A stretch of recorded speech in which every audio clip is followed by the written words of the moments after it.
The 6th of July 2017 is one of the most important days for the entire National Open University of Nigeria community, because it was the day that the distinguished National Assembly, under the distinguished leadership of the distinguished Senator Dr. Abubakar Bukola Saraki, passed the Amendment Act of the National Open University of Nigeria. This Amendment Act has a very long history, and the university has been trying to see that the National Assembly actually amends it. And my predecessors, Professor Jegede and Professor Tanebe, have all tried their best to see that the Act establishing the National Open University of Nigeria has been amended in order to take into consideration contemporary issues that deal with the development of ODL education in Nigeria.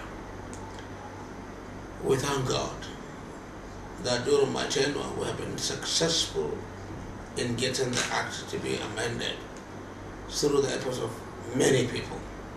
And I must point out virtually the singular effort of distinguished Senator Barrow Jibril, APC from Kano, who initiated the process by sponsoring a private member's bill in 2015 about the amendment of the Act in order to reflect online learning.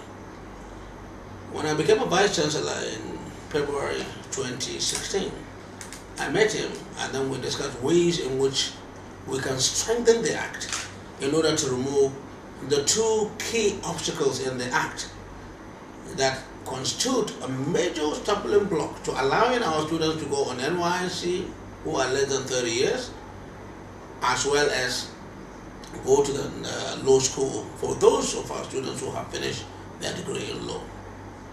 And these two words are very simple. The first one, the Act says National Open University of Nigeria will provide education through correspondence. Secondly, there is another section of the Act that says National Open University of Nigeria will provide instruction through part-time education. These two concepts, correspondence and part-time, are prohibited within the laws of the National Youth Service Corps and the law school. So it means that a student who has studied a degree program under part-time or under correspondence will not be able to go to law school if he studied law. And if he's less than 30 years, will not be able to be called up for NYSC. This Act, amendment of the Act that was done on the 6th of July 2017, removed these two words. And it strengthens the Act so that National Open University of Nigeria now is brought to the same level with other ODL institutions around the world. And we had a lot of experience.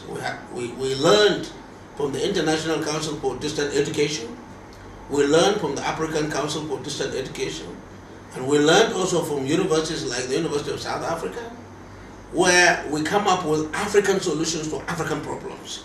So we strengthened the Act to poise it to be more relevant to contemporary needs of Nigerians. And we're very happy. The entire community is elated that the Act was successfully passed. Don't forget that after the first passing, then it went through public hearing, we all there. Then now it went through the third. The next thing is for His Excellency, the President, to sign it into a law. So what does this mean? What are the implications of this? Number one, it means that if it is signed into law, we have a brand new Act, a brand new law, which is in line with the Miscellaneous Provisions Act of Universities. So that means now our students are eligible to go to law school to study law and be called to bar, as those, of course, who study law. The Council for Legal Education that regulates entry into law will not have any basis now for not allowing our students to go to law school, because we are an ODL institution. And even if the Council for Legal Education insisted on extra regulations, we have NUC to back us up. Because the National University Commission is the only agency that is recognized by the government to regulate undergraduate education.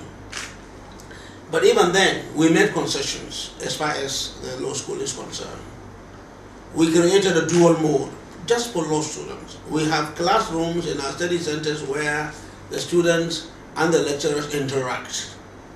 We created moot courts so that the students can go and do a practical law experience in those moot courts. These are some of the things that we did in order to appease the Council for Legal Education. And the Council for Legal Education refused to allow our students, but now we have a legal backing behind that.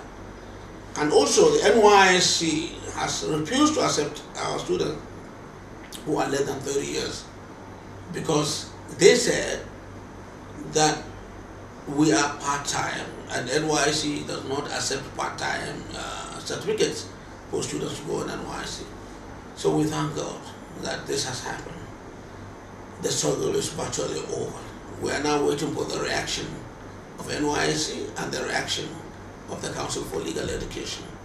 And we are also waiting for the amended act to be made into a law. And once it is made into a law, then we are free. That means now we can allow our students to go to law school, we can allow our students to go in NYSC, and most importantly, students will know that National Open University of Nigeria is just like any other